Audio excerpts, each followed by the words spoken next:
আসসালামু আলাইকুম। আমার চোখে আজ ভেসে উঠলো আজব এক দৃশ্য, তাই ভিডিও করলাম আপনাদের সামনে নিয়ে আসার জন্য। আমি ২,৫০০ ফেরি পার হইয়া পার হইয়া অনেকটা ভিতরে গিয়েছিলাম। তখন দেখলাম একটি মাজার। তো মাজারটার নাম হচ্ছে সিরাতেনা বাবার মাজার। এখানে সমস্ত মেয়েদের কি আজব রে ভাই, সব মেয়েদের সালোয়ারের তেনা, পেটিকোটের তেনা গাছের সাথে বাঁধা, মাজারের সামনে বাঁধা, এত বাঁধছে। তো মাজারটার নাম দিয়েছে ওনারা, জিজ্ঞেস করলাম, ওনারা দিয়েছে এটার নাম হচ্ছে বলে সিরাতেনা, সিরাতেনার মাজার।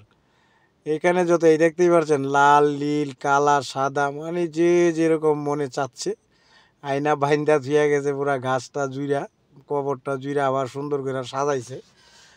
তো ভণ্ডামির লিমিট থাকে, মানুষ মৃত্যুর পরে কত ভণ্ডামি করে এটা ভাবে না সে। দুনিয়াতে ভণ্ডামি করছি, কিন্তু আমি মরে যাওয়ার পরে ভণ্ডামি করতে পারবো না।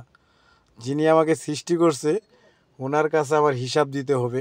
সেটা অবশ্য দুনিয়াতে থাকা অবস্থা, রঙিন দুনিয়াতে থাকা অবস্থা সে ভুলে গিয়েছিল। তার মৃত্যুর পরে সে এভাবে কবর তৈরি করেছে, ঘর করেছে, সব করেছে। আর দ্বিতীয়ত হচ্ছে, সে বেঁচে থাকা অবস্থা একটু পাগলামি করতো, পাগল টাইপের ছিল। ওই যে আমার গাড়ি, আমি যাচ্ছিলাম এদিক দিয়েই, তো ওইখানে নামছে আমার যাত্রী, ওনার এই বোনের বাসা ওই যে ওইখানে গেছে। তা জিজ্ঞাসা করলাম যে আফু এটা কি, তো বললো যে এটা সিরাতেনার মাজার, ওনার আবার বাবা ওটা। সবাই ভালো থাকবেন।